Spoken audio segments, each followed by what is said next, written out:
Hello newbies, this is Suspect Amy here, and here's a quick video that looks to answer a pretty fun viewer comment.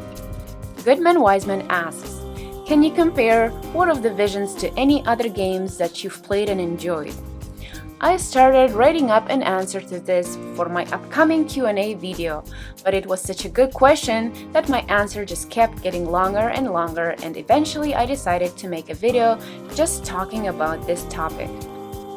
What I want to do is take a look at the 3 other gacha games that I enjoy playing and pick out some things I think War of the Visions should steal from each game. Remember everyone, this is just my humble opinion. No doubt, I will want to steal an idea that someone likes better in War of the Visions. I just hope we can all still be friends. Let's start with Princess Connect.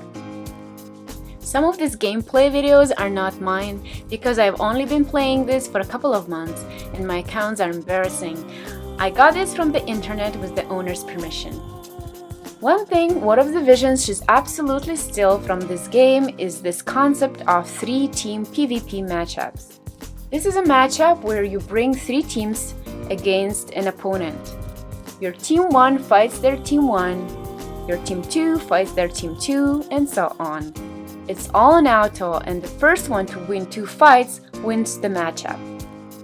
This sort of stops the player from grouping all of their most powerful units like Dwayne, Helena, and King Mont onto a single team because they need to spread them around in order to win the battle.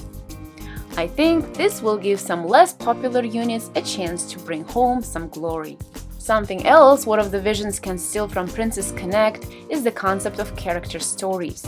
You guys know I love stories, so this is right up my alley.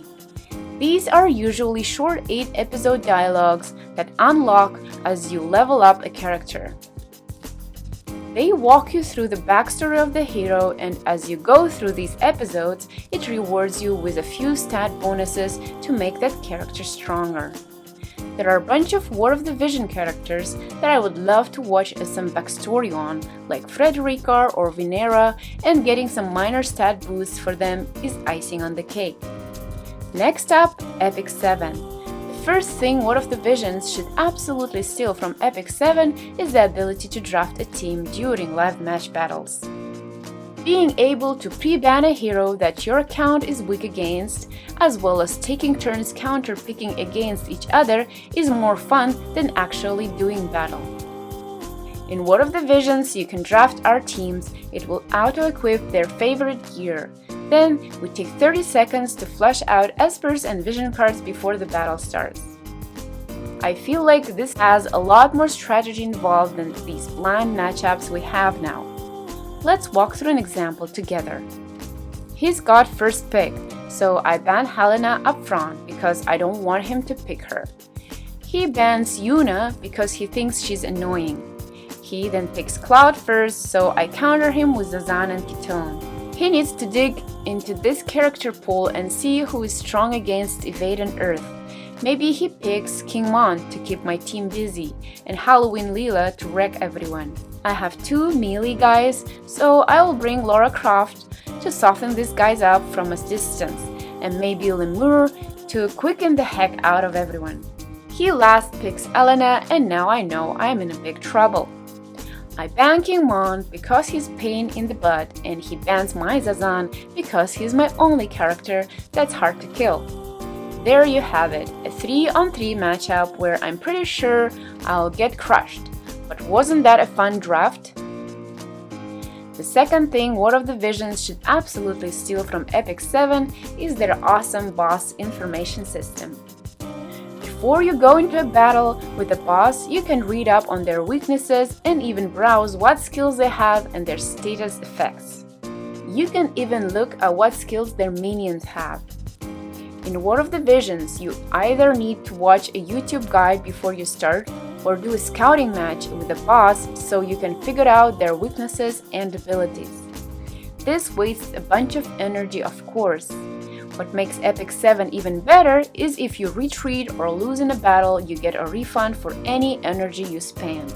The next thing War of the Visions should absolutely steal from Epic 7 is how the game is regularly balance adjusted.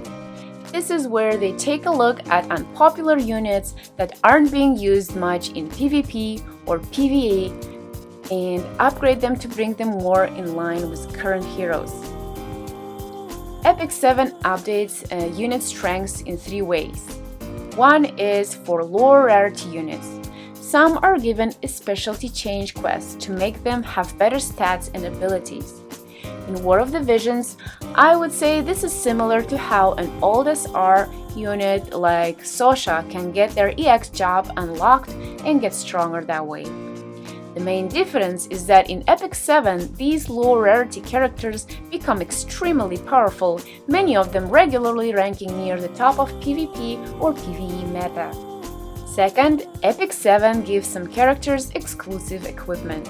This is a piece of gear that only they can equip, which boosts some stats and gives them a minor ability bonus.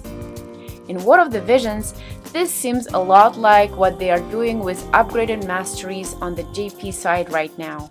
The third way Epic 7 upgrades their heroes is something War of the Vision doesn't do, but this is by doing a balance patch every couple of months. This is huge, and sometimes they completely change the unit's abilities and modifiers to make them have a completely different playstyle. An example would be if Gumi changed a unit's sub-job that just wasn't working that great, as well as changed some stats nodes on their ability board to make them stronger in a certain area. The last game on my list is Illusion Connect. One thing War of the Visions should absolutely steal from Illusion Connect is there is no such thing as skip tickets. Skip tickets are kind of redundant because the player is already limited on how many runs they can make due to stamina or energy, so having a second limitation on top of that seems unnecessary. In Illusion Connect, you can auto-skip cleared content as often as you like, as long as you have the energy to do so.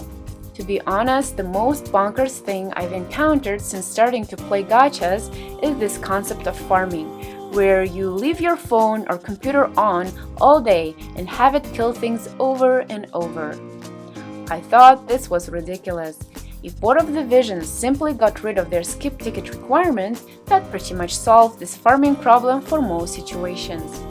This would make the game more attractive to casual players and balance them out a bit, compared to hardcore players. Another thing War of the Visions should steal from Illusion Connect is the ability to quickly auto PvP duel matches. Just going through a bunch of matchups and autoing them makes for a pretty painless PvP session. Not only that, but Illusion Connect PvP matches only cost arena currency if you win the match. This prevents top-end players from getting too far ahead, but also allows weaker players to experiment with different hero combinations and not be limited by orb refreshes. Anyways, that's it for me. Leave a comment below if you disagree with any of these steals or if you have another game idea War of the Visions can take. Bye everyone!